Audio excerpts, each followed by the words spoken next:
Hello dear students, this video is in connection with the chapter 3b, the third lecture related to chapter 3b friction. And in previous lecture we discussed the angle of friction and angle of repose and angle between them and laws of limiting friction. In this lecture I will discuss with you work done in moving a body over a rough horizontal surface and the second acceleration of a body down the rough inclined plane. So first topic, let us consider a rough level plane, and we are having a box having mass m placed over a rough inclined plane.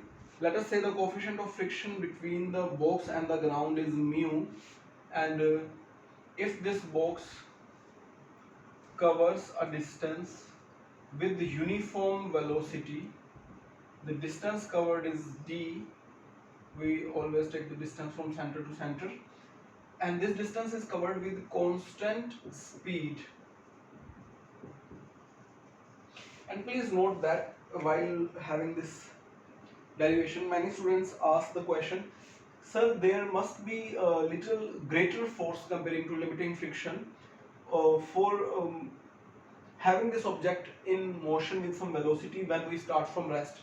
So you are having a valid point. Initially when we apply force, our force must be little greater than the limiting force so that this mass will achieve some speed. But if it starts moving with some speed, then the applied force is equal to force of friction exactly, and we are calculating the work done in moving it.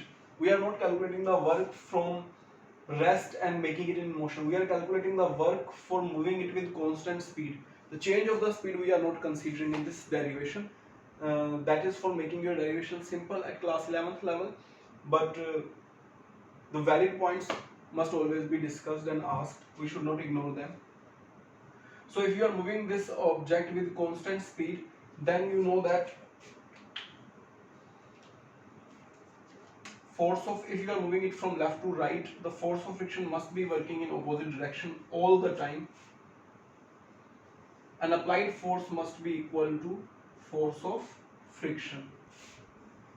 Capital F is representing the applied force and force of friction is represented by small f.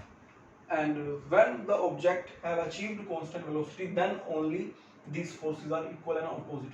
For having any change in speed of the box, we have to go by Newton's second law of motion, and for having any change in speed, we need to apply the force.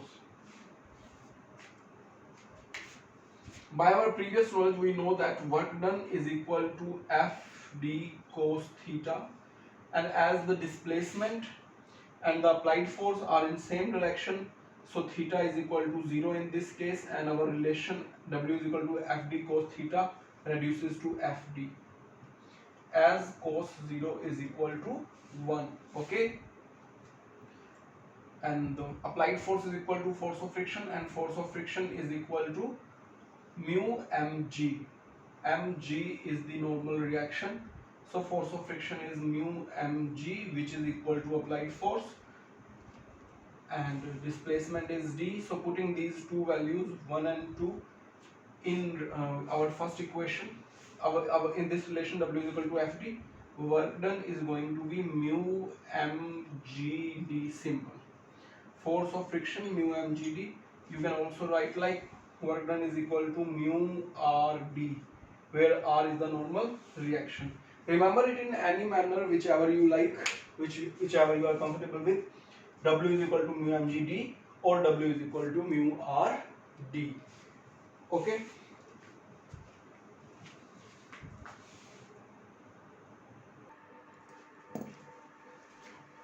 So the second topic of the discussion is acceleration of a body down the inclined plane. So let us consider inclined plane having angle theta, and a box of mass m is placed over it. Before I'll start you the derivation of acceleration down the rough inclined plane, I must tell you that this theta must be greater than, or this theta must be greater than angle of repose or angle of friction, because as we calculated already in previous lectures, if angle of inclined plane, do not get it confused with angle of repose. If angle of inclined plane is less than angle of repose, the object will remain stationary on inclined plane and it will not come down. Let me explain with a simple example. Consider this book, physics book, is the inclined plane, and this is an object which is placed on this inclined plane. When this inclined plane is horizontal, theta is equal to 0, the duster is not coming down, the box is not coming down. If you even give it some inclination, even if you will provide it some inclination, you can see that the duster is still at rest. Look, if I am placing it from the plastic side, it is start moving because lesser mu.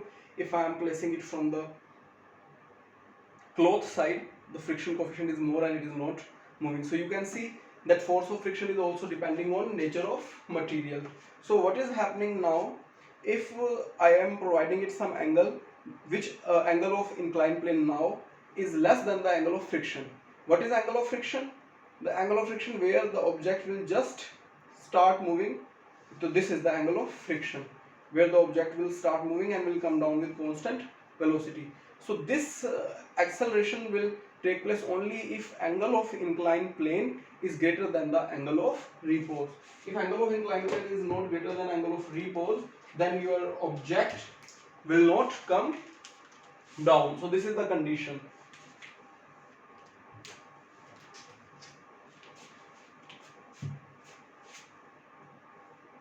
Weight of the object is always acting vertically downward direction.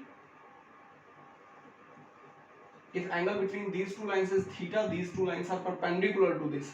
जो vertical mg वाली line है वो इस base line के perpendicular है, let us say ABC, और जो weight है वो AB के perpendicular है और जो component है वो AC के perpendicular है. तो इन दोनों के बीच में जो एंगल है वो क्या होगा? थीटा. तो ये आपके पास हो गया mg cos थीटा. और mg cos थीटा अगर आपका इंक्लाइन प्लेन पे फोर्स है तो जो नॉर्मल रिएक्शन है वो उसके इक्वल हो गई, that is mg cos theta. और अगर ये mg cos theta normal reaction हो गई तो we know that force of friction F is equal to mu R. अगर कोफिशिएंट ऑफ फ्रिक्शन हमारा म्यू आर है तो जो फोर्स ऑफ फ्रिक्शन है small f that is equal to mu mg cos theta ऊपर की तरफ लगेगा. और जो ग्रेविटी का कंपोनेंट हमारा लगेगा वो हमारा लगेगा mg sin थीटा. ओके, सो जैसा कि मैंने आपको बोला कि जब आपका angle of repose greater than angle of repose less than theta है तो इसका मतलब ये है कि हमारी जो mg sin थीटा की वैल्यू है वो definitely greater than mu mg cos theta की वैल्यू से है. क्योंकि अगर आपका angle of incline plane angle of friction से कम होगा तो इसका मतलब ये दोनों फोर्स आपके इक्वल और बैलेंसिंग स्टेट में रहेंगे. और अगर ये इक्वल होगा तो object will be just on the verge of moving. Object will not accelerate down the inclined plane.